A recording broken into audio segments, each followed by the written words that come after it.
मसले में आप इज्तिमाई तौर पर उनके साथ रहो। लेकिन ये एक बात मैं बता रहा हूँ, NRC CAA ये बला क्या है? ये है कि मैं ये साबित करना है कि हम यहाँ के क्या हैं, सिटीजन हैं।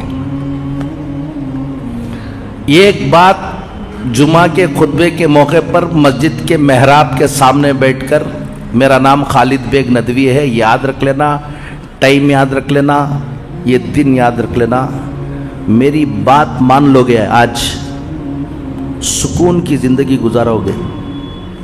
खुदा ना खास्ता सब मुसलमानों को बता के जा रहा हूँ, मेरी बात नहीं मानोगे, एक मरतबा मेरे चेहरे को भी देख लेना, वक्त देख लेना, टाइम देख लेना, खून के आंसू रोओगे और उस दिन मुझे ये बहुत याद करोगे। उस दिन मुझे क्या करोगे? बहुत याद करोगे। कोई मौलवी साहब आया था, उसकी बात मान लेते तो आज हमको ये मुसीबत नहीं थी बोलकर। बात क्या मान लेना बोलो? CAA आता है या नहीं आता छोड़ दो, CAA एक अलग चीज है, NRC आती है या नहीं आती इसको छोड़ दो।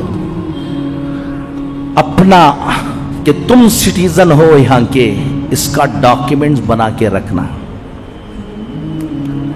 एक तहरीक चली, डॉक्यूमेंट नहीं दिखाओ बोलकर, ठीक है नहीं दिखाएंगे, वो जो पूरी मिल्लत मिलकर जो बोलेगी वो करो, हम डॉक्यूमेंट नहीं दिखाएंगे, रहया तो नहीं दिखाएंगे। रखले को बोलना सो मेरे पास है लेकिन क्या नहीं करूंगा, है ही नहीं है तो नहीं दिखाओगे क्या? अल्लाह का फजल है, एक बड़ी तादाद ने अपना डॉक्यूमेंट्स क्या कर लिया, इस दौरान बना लिया। एक अच्छी बात यह हुई कि मौका मिल गया और अल्हम्दुलिल्लाह डॉक्यूमेंट बना लिया। आज के जुमा में 15 मिनट में तुम्हें सिटीजन, तुम यहां के सिटीजन हो, इसकी क्या प्रूफ है? कल एक पुलिस वाला पकड़ता है आपको और कहता है छोड़ो NRC नहीं आए, कल पकड़कर कहता है कि तुम यहां के सिटीजन नहीं हो, तो तुमको क्या दिखाना है, क्या प्रूव करना है? NRC आने के बाद प्रूव करने का नहीं, आज कोई तुमको पकड़कर कहता है कि तुम हजरत किसके बाप की हिम्मत के मुझे पकड़े, ये सब डायलॉग छोड़ डालना। आसाम के अंदर मिलिट्री में काम करके मिलिट्री से रिटायर्ड आदमी की सिटीजनशिप नहीं मिली, उसको प्रूव करना पड़ा, रोते हुए घूमता रहा। सिटीजनशिप एक्ट ये 1955 में बना। कब बना भाई? रत्ती याद रख ले सब लोग। सिटीजनशिप एक्ट 26 जनवरी 1950 में हमारा कॉन्स्टिट्यूशन बना, दस्तूर बना। उसमें सिटीजन चाहे, यहां का सिटीजन कौन होगा उसके बारे में तफसील नहीं थी। 5 साल के बाद पार्लियामेंट में सिटीजनशिप एक्ट 1955 पास हुआ। आप अगर कॉन्स्टिट्यूशन को जाकर देखोगे तो एक्ट नंबर 5 to 11, कौन सा? आर्टिकल 5 to 11, ये कौन सा है? सिटीजनशिप एक्ट पर है कि सिटीजनशिप के बारे में है, क्या क्या यहां का शहरी कौन होगा। फिर उसके बाद 4 मर्तबा उसमें अमेंडमेंट आया। 1955 के बाद कितनी मर्तबा आया भाई? 4 मर्तबा आया। एक मर्तबा आया 1986 में, एक मर्तबा आया 1992 में, एक मर्तबा आया 2003 में क्या आखिर में, दिसंबर 2003 में, और एक मर्तबा आया मनमोहन सिंह के जमाने में 2005 में। ये 4 मर्तबा उसमें अमेंडमेंट हुआ। जब 1995 में सिटीजनशिप एक्ट आया तो उस वक्त किसको सिटीजन माना जा रहा था? उस वक्त का आदमी, अगर कोई शख्स 26 जनवरी 1950 से पहले पैदा हुआ है, बहुत से बूढ़े होंगे यहां पर जो कब पैदा हुए हैं? 26 जनवरी 1950 से पहले। कितने साल हो गए मौलाना? एक 50 और 75 है ना, 90 साल के भी हैं सब है माशाल्लाह, अल्लाह उनको ये करे। तो जो लोग 26 जनवरी 1950 से पहले पैदा हुए, उनको सिर्फ ये प्रूफ देना है कि 26 जनवरी 1950 की रात के 12 बजे के बाद हम कहां थे? इंडिया में थे। देखो ये काफी है। देखो मैं उस वक्त ये कार्ड बना हुआ था, ये हुआ था, बर्थ सर्टिफिकेट मिल गई, या कौन सी की नौकरी का, गवर्नमेंट नौकरी का, ये काफी। जो शख्स 26 जनवरी 1950 और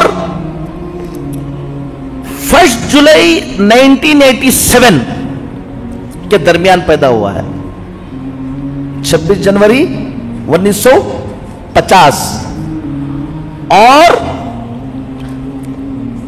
1 जुलाई 1987 के दरमियान जितने लोग पैदा हुए, उनको सिर्फ अपना सिटीजन होने को, कि मैं यहां था, इसका प्रूफ दे देने से उन्हें क्या हो जाएगा? यहां का शहरी हो जाएगा। क्लियर? प्रूफ क्या देना है बाद में बताऊंगा। जो बच्चा 1 जुलाई 1987 के बाद पैदा हुआ और 3 दिसंबर 2004 से पहले, समझ में आई बात? 1 जुलाई 1987 के बाद पैदा हुआ 12 बजे के बाद, और 3 दिसंबर 2004 से पहले पैदा हुआ, उन्हें सिर्फ अपना क्या दिखाया? देखो मैं इंडिया का क्या हूं, शहरी हूं, मेरे पास ये प्रूफ है, तो उसको सिटीजन नहीं माना जाएगा। उसको क्या नहीं माना जाएगा? उन्हें अपने फाइल के साथ अपने बाप, उसका बाप भी सिटीजन है यहां का, या उसकी मां सिटीजन है यहां की, वो प्रूफ भी साथ लगा के रखना, तब जाकर इसका क्या होगा। आप 87 के बाद पैदा हुए या पहले पैदा हो गए? 86 में पैदा हुआ था, आपका मसला हल हो गया।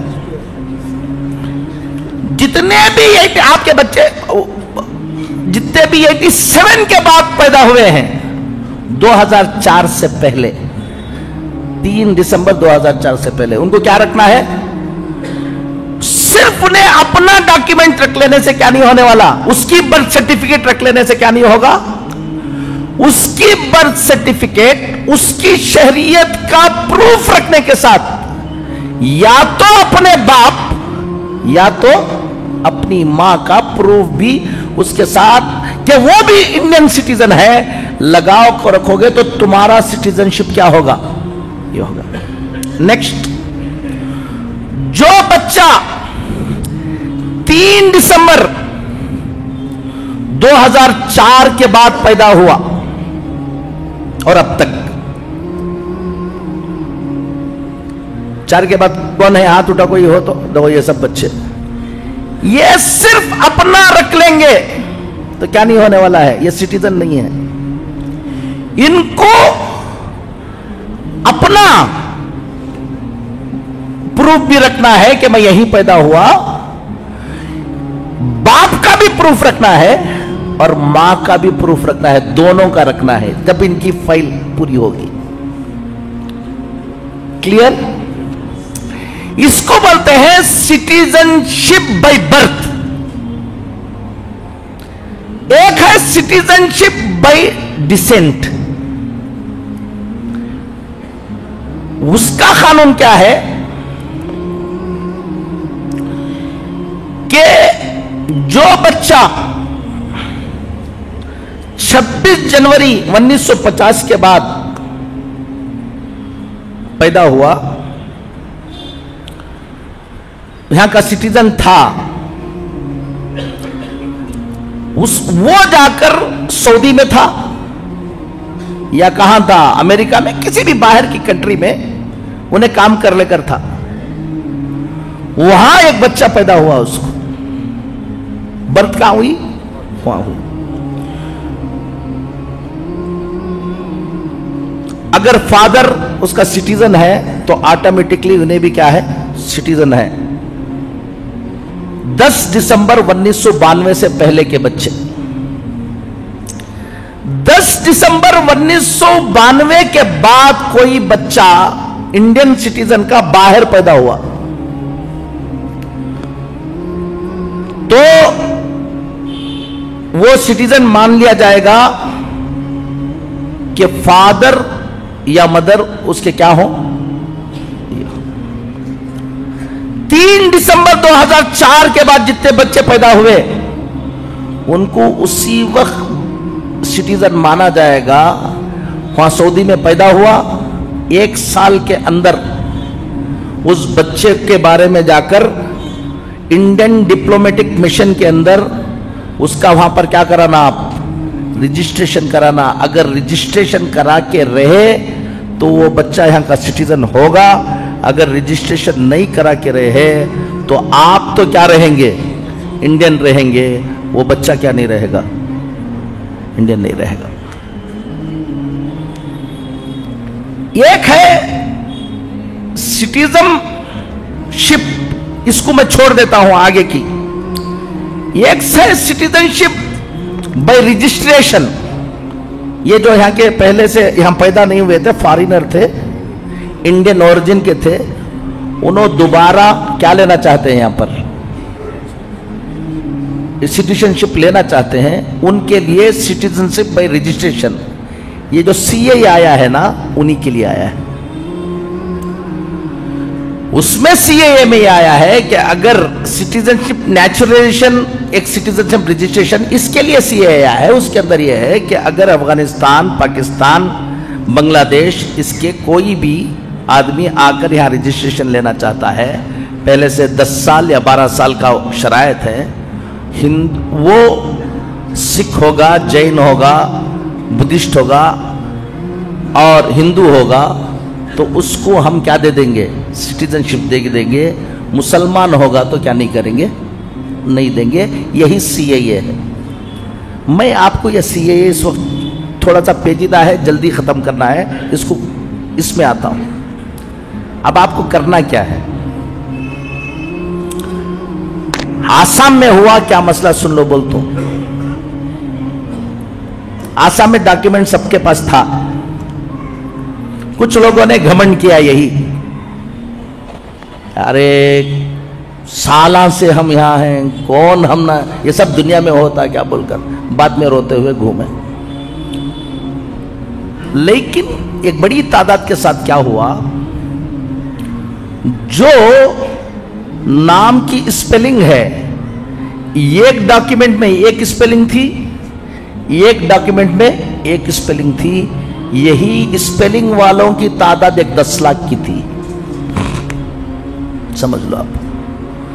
हमारा हाल यह है कि हमारे डॉक्यूमेंट बहुत खराब हैं इस मसले। गौर से सुन लो, ये आ रहा, इसीलिए बोला मुझे बहुत याद करोगे बोलकर।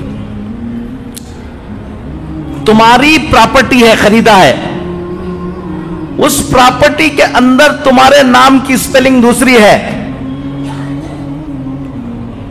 और तुम्हारे जो सिटीजनशिप के लिए जो तुम्हारे पास क्या है, पेपर है, आधार कार्ड, पासपोर्ट, इसके अंदर स्पेलिंग क्या है, दूसरी है। तो गौर से सुन लो, वो प्रॉपर्टी तुम्हारी नहीं है। गौर से सुन लो कि वो प्रॉपर्टी क्या नहीं है, तुम्हारी नहीं है। रजिस्ट्रेशन करने जाओगे तो रजिस्ट्रेशन नहीं होगी, फिर वो प्रॉपर्टी चली जाएगी हुकूमत को। क्या बोला ना आपको इसके सामने, क्या मेंबर के सामने ऐसा ऐसा छोड़ रही तुम अगर को बोले तो खून के आंसू रहोगे। मैं इसका माहिर हूं, ये भी बता रहा हूं। मैं जजेस के साथ, हाई कोर्ट जजेस के साथ, सुप्रीम कोर्ट जजेस के साथ बैठकर ये कानून पढ़ा हुआ हूं। सबसे पहला काम, कमाओगे क्या, ये करोगे क्या, वो सब बाद में करो। आज मैं बोल कर जा रहा हूं, आइंदा जुमा तक सीधा जाकर अपने घर के सब के डॉक्यूमेंट निकालो, स्पेलिंग देख लो। अभी भी टाइम अल्लाह ने दिया है। जब लागू होकर अब जहां 1000 रुपए में, 2000 रुपए में तुम्हारा क्या बन जाएगा, डॉक्यूमेंट बन जाएगा। नहीं करा लोगे तो आसाम के अंदर एक डॉक्यूमेंट बनाने 5-5 लाख, 10-10 लाख रुपए ऑफर किया, नहीं हो पाया। सिटीजनशिप के लिए सबसे ऑथेंटिक डॉक्यूमेंट वो बर्थ सर्टिफिकेट है, याद रख लो। क्या रखे? Birth certificate. अब मेरा बर्थ सर्टिफिकेट नहीं था, मेरा खुद अपना, सबको बोल रहा हूं मैं, मेरा बर्थ सर्टिफिकेट नहीं था। मेरे पास पासपोर्ट, आधार कार्ड, इलेक्शन आईडी कार्ड सारा है, लेकिन क्या नहीं था? बर्थ सर्टिफिकेट नहीं था तो भी सिटीजनशिप के लिए डॉक्यूमेंट क्या हो जाएगा, दूसरा भी हो जाएगा। लेकिन सबसे ऑथेंटिक डॉक्यूमेंट कौन सा है? बर्थ सर्टिफिकेट है। मेरा नहीं बना था। मैंने हजारों लोगों को बताया कि बर्थ सर्टिफिकेट आज 90 साल के बूढ़े का भी क्या हो जाएगा, बन जाएगा। बहुत आसान काम है। मैंने एक लायर को पकड़ा और उसको काम दिया, और वो जाकर कोर्ट में केस डालेगा, अपील करेगा कि मेरा क्या नहीं है, बर्थ सर्टिफिकेट नहीं है। उसके लिए म्युनिसिपैलिटी में जहां पर रजिस्ट्रेशन होता है वहां से एक एक्नॉलेजमेंट लेना है कि तुम्हारा नाम यहाँ क्या नहीं है बोलकर। उसके बाद वहां पर जाना है, एक इंक्वायरी आती है। इंक्वायरी आने के बाद जज के पास जाना होता है। ये 3 से 4 महीने आपको भागना नहीं है, वो लायर कर लेगा। आखिर में एक विटनेस होगा, 2 विटनेस को लेंगे, आपका बर्थ सर्टिफिकेट, मेरा बर्थ सर्टिफिकेट अभी बन गया अल्हम्दुलिल्लाह। मैंने अपने बर्थ सर्टिफिकेट को सामने रखकर सारे के सारे पेपर्स एक स्पेलिंग के बनाए मैंने।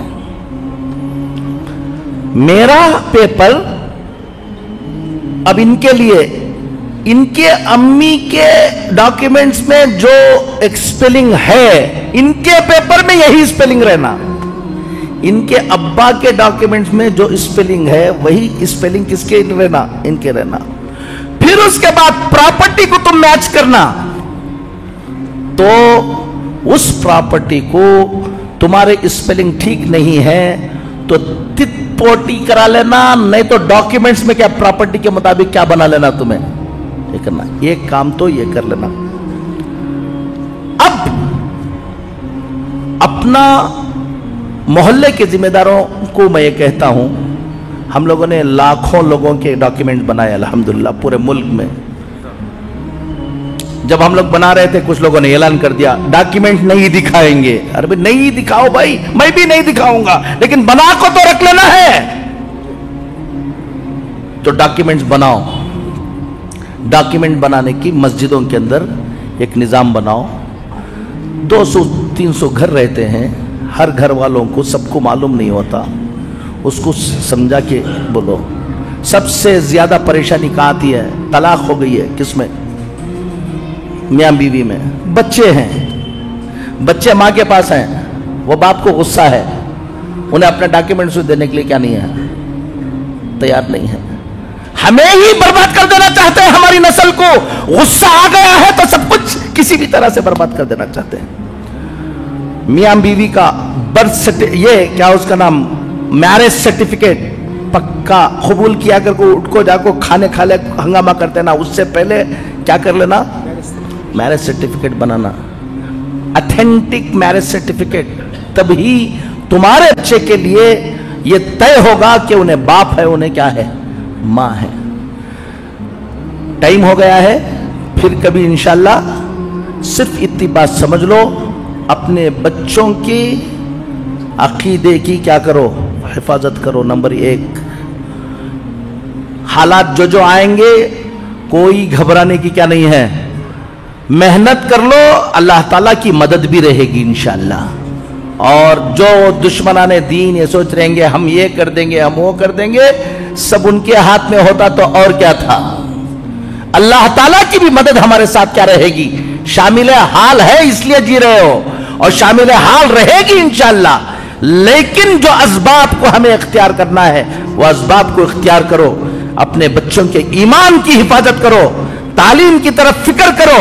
और सबसे बड़ी बात है कि हमारे लिए हम सब नुकसान उठा लेंगे लेकिन अपना बच्चे के ईमान के साथ नहीं खेलेंगे। हम सबसे बड़ी फिक्र यह है कि मेरा बच्चा क्या रहे, ईमान वाला रहे। और फिर हम एक मुल्क में रहते हैं, हमको कानून के मुताबिक रहना है, हमको कोई उंगली उठाने की क्या नहीं रहना, किसी को हिम्मत नहीं रहना अपने गाड़ियों की, अपने प्रॉपर्टी की, अपनी सब कानूनी अंदाज से उसको मजबूत रखो।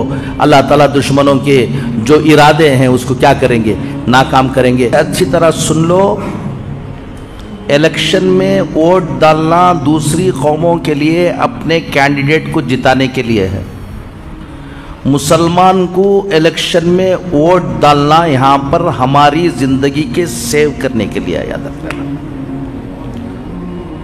अगर आप इलेक्शन में वोट नहीं डालोगे